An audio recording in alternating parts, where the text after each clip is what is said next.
The Man Who Planted Trees.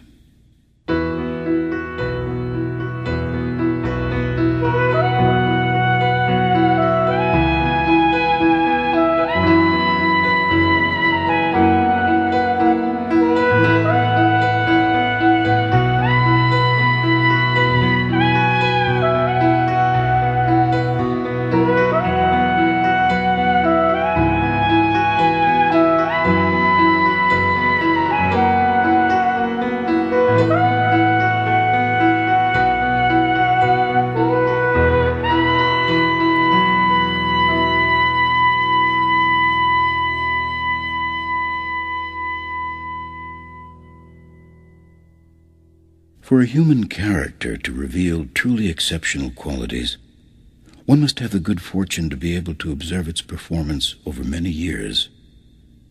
If this performance is devoid of all egoism, if its guiding motive is unparalleled generosity, if it is absolutely certain that there is no thought of recompense, and that, in addition, it has left its visible mark upon the earth, then there can be no mistake.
About 40 years ago, I was taking a long trip on foot over mountain heights quite unknown to tourists in that ancient region where the Alps thrust down into Provence. All this, at the time I embarked upon my long walk through these deserted regions, was barren and colorless land. Nothing grew there but wild lavender. I was crossing the area at its widest point, and after 3 days' walking found myself in the midst of unparalleled desolation. I camped near the vestiges of an abandoned village. I'd run out of water the day before and had to find some. These clustered houses, although in ruins like an old wasp's nest, suggested that there must once have been a spring or well here. There was indeed a spring, but it was dry. The 5 or 6 houses, roofless, gnawed by the wind and rain, the tiny chapel with its crumbling steeple, stood about like houses and chapels in living villages, but all life had vanished. It was a fine June day, brilliant with sunlight, but over this unsheltered land, high in the sky, the wind blew with unendurable ferocity. It growled over the carcasses of the houses like a lion disturbed at its meal. I had to move my camp.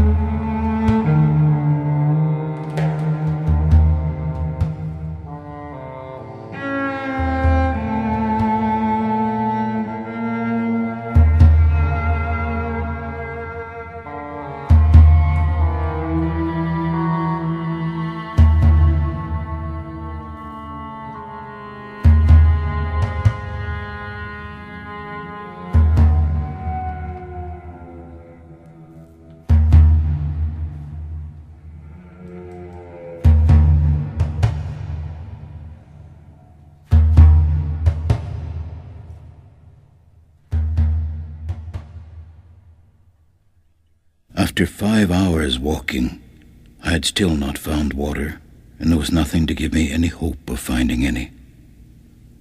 All about me was the same dryness, the same coarse grasses. I thought I glimpsed in the distance a small black silhouette, upright, and took it for the trunk of a solitary tree. In any case, I started toward it. It was a shepherd. 30 sheep were lying about him on the baking earth. He gave me a drink from his water gourd, and a little later took me to his cottage in a fold of the plain. He drew his water, excellent water, from a very deep natural well, above which he had constructed a primitive winch. The man spoke little. This is the way of those who live alone. But one felt that he was sure of himself and confident in his assurance. That was unexpected in this barren country. He lived not in a cabin, but in a real house built of stone that bore plain evidence of how his own efforts had reclaimed the ruin he had found there on his arrival. His roof was strong and sound. The wind on its tiles made the sound of the sea upon its shore. The place was in order, the dishes washed, the floor swept, his rifle oiled. His soup was boiling over the fire. I noticed then that he was cleanly shaved, that all his buttons were firmly sewed on, that his clothing had been mended with a meticulous care that makes the mending invisible. He shared his soup with me, and afterwards, when I offered my tobacco pouch, he told me that he did not smoke. His dog, as silent as himself, was friendly without being servile.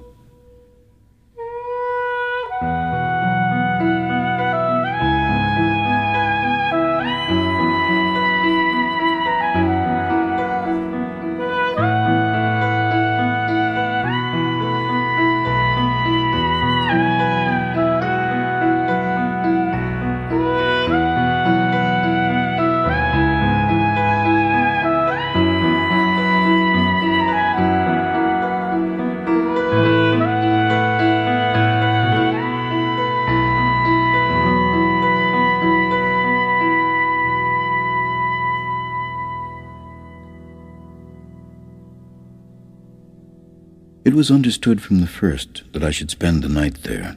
The nearest village was still more than a day and a half away. Besides, I was perfectly familiar with the nature of the rare villages in that region. There were 4 or 5 of them scattered well apart from each other on these mountain slopes, among white oak thickets at the extreme end of the wagon roads. They were inhabited by charcoal burners, and the living was bad. Families crowded together in a climate that is excessively harsh both in winter and in summer found no escape from the unceasing conflict of personalities. Irrational ambition reached inordinate proportions in the continued desire for escape. The men took their wagon loads of charcoal to the town, then returned.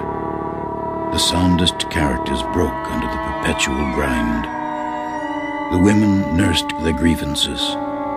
There was rivalry in everything, over the price of charcoal as over a pew in the church, over warring virtues as over warring vices, as well as over the ceaseless combat between virtue and vice. And over all, there was the wind, also ceaseless, to rasp upon the nerves. There were epidemics of suicide and frequent cases of insanity, usually homicidal.